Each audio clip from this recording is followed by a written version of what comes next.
Okay, Orlando Wilson, what I want to talk about in this short video is I want to tell a story. It relates to another video I done recently, reference close protection guys, bodyguards are scared of their own shadows.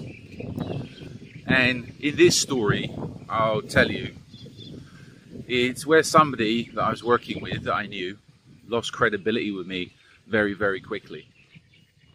And again, decent enough guy, but he went from being okay to, yeah, questionable. I was doing a job with this guy in Puerto Rico. He was Puerto Rican, martial artist, etc., etc. And we were in one area. We were training the police in a place called Mayagüez. Puerto Rico is a beautiful island, great food, very, very friendly people, very, very nice place, and nothing against Puerto Rico.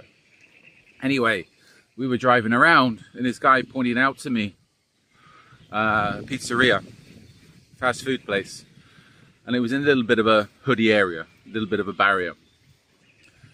This guy said to me, he's telling me a story like he was proud of it, of how one evening he was at that pizzeria and he got too afraid to leave, and he ended up having to call his friend in the police to come in the police car and pick him up and take him out of the pizzeria.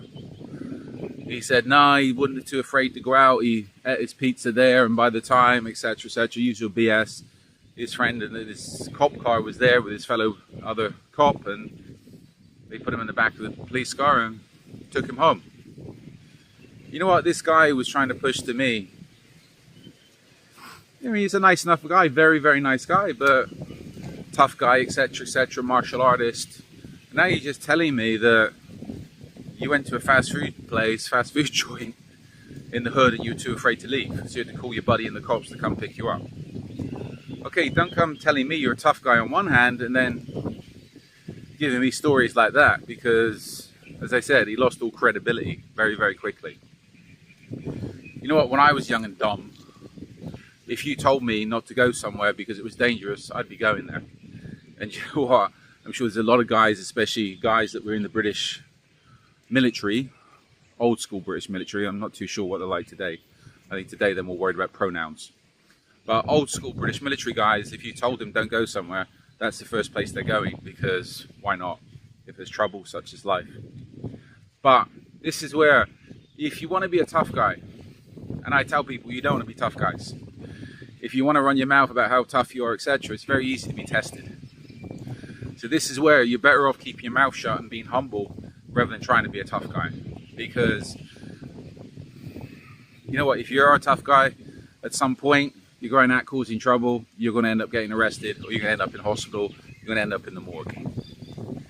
If you're pretending to be a tough guy and you're not a tough guy, it's not going to take very long for people to work out that as soon as you're tested, as soon as you're involved in a confrontation, and you act like a little bitch, that you're a little bitch and not a tough guy. So it's very much a case of you're better off keeping your mouth shut and being thought an idiot than opening your mouth and confirming it, right? So, little story, be humble. Anyway, in the meantime, follow me along on social media. I've got a lot more of these videos going up, a lot more stories, a lot more content to do with close protection, private investigations, kidnap and ransom, etc., etc. Also, I have an array of articles on my blogs, Risk Inc. blog and my personal blog, and I've got an array of books on Amazon that covers an array of things to do with the security industry, close protection, and crime fiction. So follow us along, and also we've got a podcast as well. So we've got a lot of stuff, a lot of content going up. So follow us along on social media. If you connect with me on social media, if you have any questions, feel free to reach out to us. In the meantime, be good, stay safe, and stay out of trouble.